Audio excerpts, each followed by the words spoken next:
Skolnik, cuento un poquito antes su trayectoria brevemente y después vamos a las contribuciones, ¿no? Él empezó a ejercer la docencia, y ejerció la docencia en la Facultad de Filosofía prácticamente toda su vida adulta, digamos. Empezó incluso como ayudante estudiantil en Introducción a la Filosofía, que era la cátedra que manejaba Néstor Grau, a quien admiraba, era un gran filósofo también como lo fue Skolnik. Y después, bueno, una vez que se recibió ya ingresó a esa misma cátedra como auxiliar y después fue creciendo, digamos, hasta ocupar, bueno, filosofía de la historia, no mucho después, al principio de la década del 70. De esa materia la tuvo que dejar por un decreto de la dictadura que mencionó a un conjunto de profesores que no podían seguir ejerciendo, digamos. Tuvo un periodo en ese sentido, tuvo, digamos, un exilio muy módico, digamos, fue en la Banda, en Santiago del Estero, y donde pudo ejercer la docencia en un instituto terciario, el profesor de filosofía, donde es muy recordado todavía por sus exalumnos. Y bueno, volvió en el 83, al poco tiempo perdió esa cátedra en filosofía de la historia, que es una cátedra que comparte la carrera de filosofía con la carrera de historia. Y bueno, y finalmente se integró en algún momento que pudo a ética, que es la materia en la que yo lo conocí en el año 96, como profesor a cargo de ética, había estado ya a cargo de filosofía de la historia, como decía, y después de filosofía contemporánea.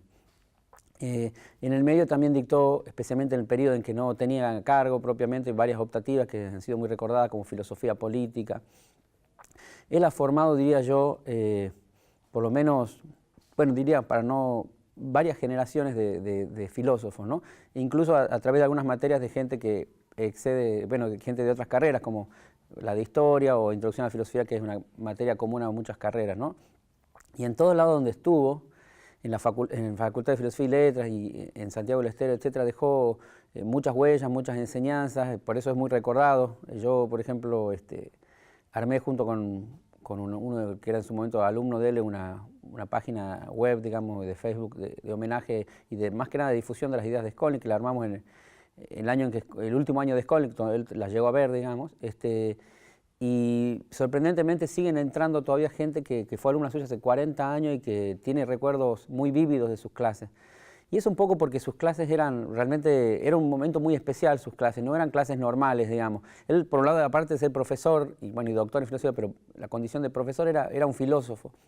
Y sus clases eran como estar frente a un filósofo que habla en primera persona, bueno, no en primera persona como hablando de él, sino que piensa por sí mismo, ¿no? Es más, que está pensando en el momento en que dice lo que dice. Ni siquiera es que repite lo que pensó, sino que está repensando, digamos casi como decía, que está como interpretando el mundo en ocasión habitualmente de algún autor o algún filósofo con el que está trabajando, digamos, ¿no? Entonces son clases que impactan mucho y no solo impactan porque no, totalmente alejadas del histrionismo y más su modo de hablar era más bien pausado, lento, porque reflejaba un poco la velocidad del pensamiento, la velocidad normal del pensamiento, cuando uno está como pensando en voz alta, y por otro lado eran muy creativas y muy personales, es decir, desarrollaba ideas que uno ya casi considera triviales, es decir, no, simplemente las repetimos, las desarrollaba de vuelta, volviendo, por ejemplo, supongamos el concepto de probabilidad, con ejemplos muy esclarecedores, es decir, nada estaba dado por supuesto, todo se desarrollaba, todo se argumentaba, incluso en muchos casos él estaba exponiendo autores en los que no creía, era lo más habitual por otro lado, especialmente en ética donde se exponen habitualmente sistemas de ética normativa como el de Kant o el del utilitarismo y que él realmente descreía un poco de la ética en ese sentido. Y sin embargo lo exponía con tanta pasión por un lado, con tanta convicción y con tan buenos argumentos que uno quedaba un poco seducido, ¿no? O a veces, si no compartía la exposición del autor, enojado, etc. Y él de alguna manera entonces, hablaba como si fuera prácticamente sin hacer una actuación de eso, como si fuera el propio filósofo, como si, supongamos, si Kant se expusiera a sí mismo, ¿no?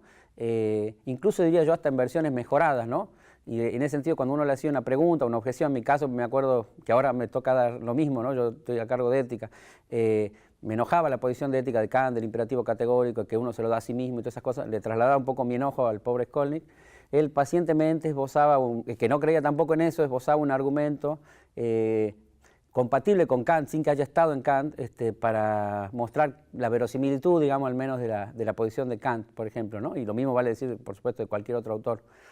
De modo que era estar frente a un verdadero filósofo que por otro lado tenía sus propias posiciones, pero habitualmente no las exponía en clases, sí en sus escritos, digamos. Sus escritos, por ejemplo, ya prescinden de todo autor, son más bien ensayos breves, que digamos prácticamente como si al tercer renglón uno ya está frente a un problema universal.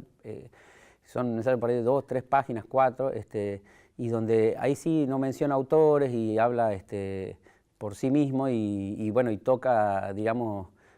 núcleos centrales, digamos, de la filosofía y del pensamiento en general, diría yo, ¿no? Por otro lado, de modo que, bueno, hablando de las contribuciones, ese tipo de enseñanzas, a mí, por ejemplo, y creo que a muchos, tenía muchos seguidores entre alumnos, me marcó mucho cómo hacer filosofía y cómo enseñar filosofía, ¿no? Porque eso que yo estoy contando contrasta mucho, y él, bueno, era a veces en algunos escritos, especialmente eso está explícito, con el modo tradicional de enseñar filosofía y en general de enseñar cualquier disciplina, que es más bien una repetición de citas ajenas, donde la información que se transmite no cobra el significado verdadero, porque es como, supongamos, para dar un ejemplo similar a lo que veníamos diciendo, como decir alguien que me hable del hombre kantiano o el hombre spinoziano y no hable del hombre en general a través de la mirada de uno o del otro, ¿no? Entonces como que es simplemente como mera información que se transmite, y él hacía realmente volver a cobrar significado de esa información, era como que estaba realmente hablando, interpretando al mundo en cada una de sus clases, y entonces eso suscitaba en el alumno una experiencia totalmente distinta, ¿no? O sea, es como que uno salía de ahí tratando de tomar posición frente a lo que se dijo,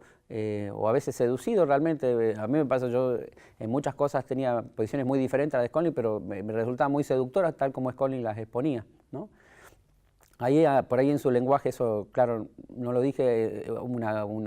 digamos, hablaba muy bien, por decirlo así, pero muy bien realmente, una gran precisión, justeza y hasta estética en su lenguaje, que por otro lado era espontáneo, ¿no? Así hablaba en todos los contextos, ni siquiera solo en clase,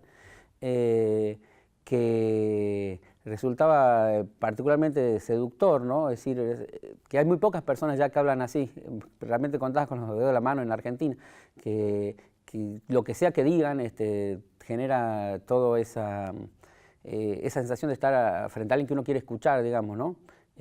Borges hablaba así, por ejemplo, pero no muchos más.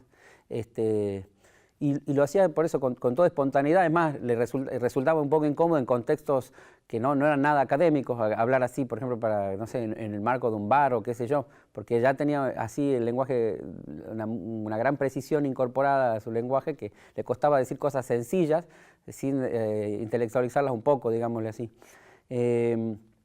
Y bueno, dejó por otro lado varios libros y escritos. En realidad él